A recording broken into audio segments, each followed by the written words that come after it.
سورہ الاسراء قرآن کے 15ویں پارے کی 17ویں مکی صورت ہے۔ اس میں 111 آیات اور 12 رکوع ہیں۔ بسم اللہ الرحمن الرحیم۔ اللہ کے نام سے شروع جو نہایت مہربان رحمت والا ہے۔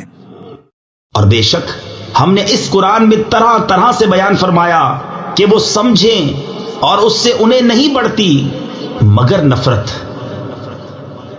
تم فرماؤ اگر اس کے ساتھ اور خدا ہوتے جیسا یہ بکتے ہیں، جب تو وہ عرش کے مالک کی طرف کوئی راہ ڈھونڈ نکالتے۔ اسے پاکی اور برتری ان کی باتوں سے بڑی برتری۔ اس کی پاکی بولتے ہیں ساتوں آسمان اور زمین اور جو کوئی ان میں ہے، اور کوئی چیز نہیں جو اسے سراہتی یعنی تعریف کرتی ہوئی اس کی پاکی نہ بولے۔ ہاں تم ان کی تسبیح نہیں سمجھتے، بے شک وہ حلم والا بخشنے والا ہے۔ اور اے محبوب تم نے قرآن پڑھا، ہم نے تم پر اور ان میں کہ آخرت پر ایمان نہیں لاتے ایک چھپا ہوا پردہ کر دیا، اور ہم نے ان کے دلوں پر غلاف ڈال دیے ہیں کہ اسے نہ سمجھیں، اور ان کے کانوں میں ٹینٹ یعنی روئی، اور جب تم قرآن میں اپنے اکیلے رب کی یاد کرتے ہو وہ پیٹھ پھیر کر بھاگتے ہیں، نفرت کرتے۔ ہم خوب جانتے ہیں جس لیے وہ سنتے ہیں جب تمہاری طرف کان لگاتے ہیں، اور جب آپس میں مشورہ کرتے ہیں، جبکہ ظالم کہتے ہیں تم پیچھے نہیں چلے مگر ایک ایسے مرد کے جس پر جادو ہوا۔ دیکھو انہوں نے تمہیں کیسی تشبیہیں دی تو گمراہ ہوئے کہ راہ نہیں پا سکتے۔ اور بولے کیا جب ہم ہڈیاں اور ریزہ ریزہ ہو جائیں گے کیا سچ مچ نئے بن کر اٹھیں گے؟ تم فرماؤ کہ پتھر یا لوہا ہو جاؤ یا اور کوئی مخلوق جو تمہارے خیال میں بڑی ہو، تو اب کہیں گے ہمیں کون پھر پیدا کرے گا؟ تم فرماؤ وہی جس نے تمہیں پہلی بار پیدا کیا تھا۔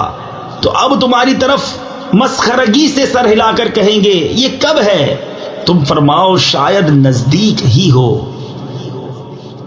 جس دن وہ تمہیں بلائے گا تو تم اس کی حمد کرتے چلے آؤ گے، اور سمجھو گے کہ نہ رہے تھے مگر تھوڑا۔ اور میرے بندوں سے فرماؤ وہ بات کہیں جو سب سے اچھی ہو، بے شک شیطان ان کے آپس میں فساد ڈال دیتا ہے، بے شک شیطان آدمی کا کھلا دشمن ہے۔ تمہارا رب تمہیں خوب جانتا ہے، وہ چاہے تو تم پر رحم کرے یا چاہے تو تمہیں عذاب کرے، اور ہم نے تم کو ان پر کروڑا یعنی ذمہ دار بنا کر نہ بھیجا۔ اور تمہارا رب خوب جانتا ہے جو کوئی آسمانوں اور زمین میں ہیں، اور بے شک ہم نے نبیوں میں ایک کو ایک پر بڑائی دی، اور داؤد کو زبور عطا فرمائی۔ تم فرماؤ پکارو انہیں جن کو اللہ کے سوا گمان کرتے ہو، تو وہ اختیار نہیں رکھتے تم سے تکلیف دور کرنے اور نہ پھیر دینے کا۔ وہ مقبول بندے جنہیں یہ کافر پوجتے ہیں، وہ آپ ہی اپنے رب کی طرف وسیلہ ڈھونڈتے ہیں کہ ان میں کون زیادہ مقرب ہے، اس کی رحمت کی امید رکھتے اور اس کے عذاب سے ڈرتے ہیں۔ بے شک تمہارے رب کا عذاب ڈر کی چیز ہے۔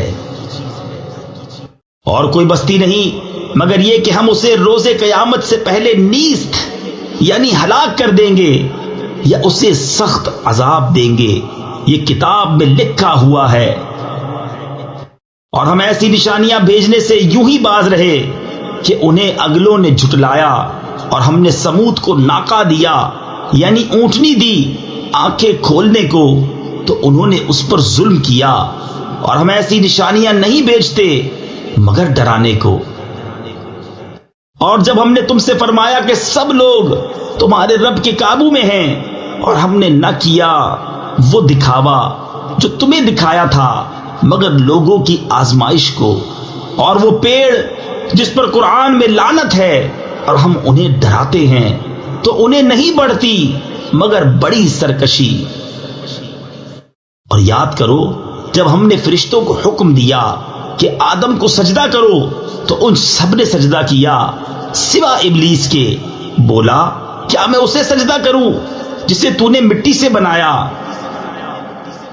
بولا دیکھ تو جو یہ تو نے مجھ سے معزز رکھا، اگر تو نے مجھے قیامت تک مہلت دی تو ضرور میں اس کی اولاد کو پیس ڈالوں، یعنی برباد کر ڈالوں گا مگر تھوڑا. فرمایا دور ہو تو ان میں جو تیری پیروی کرے گا تو بے شک تم سب کا بدلہ جہنم ہے، بھرپور سزا. اور ڈگا دے یعنی بہکا دے ان میں سے جس پر قدرت پائے اپنی آواز سے، اور ان پر لام باندھ لا یعنی فوجی لشکر چڑھا لا اپنے سواروں اور اپنے پیادوں کا، اور ان کا ساجی ہو مالوں اور بچوں میں، اور انہیں وعدہ دے، اور شیطان انہیں وعدہ نہیں دیتا مگر فریب سے. بے شک جو میرے بندے ہیں ان پر تیرا کچھ قابو نہیں، اور تیرا رب کافی ہے کام بنانے کو. تمہارا رب وہ ہے کہ تمہارے لیے دریا میں کشتی رواں کرتا ہے کہ تم اس کا فضل تلاش کرو، بے شک وہ تم پر مہربان ہے. اور جب تمہیں دریا میں مصیبت پہنچتی ہے تو اس کے سوا جنہیں پوجتے ہو سب گم ہو جاتے ہیں، پھر جب وہ تمہیں خشکی کی طرف نجات دیتا ہے تو منہ پھیر لیتے ہو، اور آدمی بڑا ناشکرا ہے. کیا تم اس سے نڈر ہوئے کہ وہ خشکی ہی کا کوئی کنارہ تمہارے ساتھ دھسا دے یا تم پر پتھراؤ بھیجے پھر اپنا کوئی حمایتی نہ پاؤ؟ یا اس سے نڈر یعنی بے خوف ہوئے کہ تمہیں دوبارہ دریا میں لے جائے، پھر تم پر جہاز توڑنے والی آندھی بھیجے تو تم کو تمہارے کفر کے سبب ڈبو دے، پھر اپنے لیے کوئی ایسا نہ پاؤ کہ اس پر ہمارا پیچھا کرے. اور بے شک ہم نے اولاد آدم کو عزت دی اور ان کو خشکی اور تری میں سوار کیا، اور ان کو ستھری چیزیں روزی دیں، اور ان کو اپنی بہت مخلوق سے افضل کیا. صدق اللہ العظیم. السلام علیکم. ہمیں امید ہے آپ کو قرآن کا اردو میں روانی سے ترجمہ پسند آیا ہوگا. مکمل صورتوں کے ترجمے اپنے موبائل اور کمپیوٹر پر سننے یا ڈاؤن لوڈ کرنے کے لیے ویب سائٹ QuranInUrdu.com وزٹ کیجیے. آپ یوٹیوب چینل کو سبسکرائب اور اپنے دوست احباب میں شیئر کر کے قرآن کو سمجھنے اور عمل کرانے میں اپنا بھرپور کردار ادا کر سکتے ہیں. شکریہ.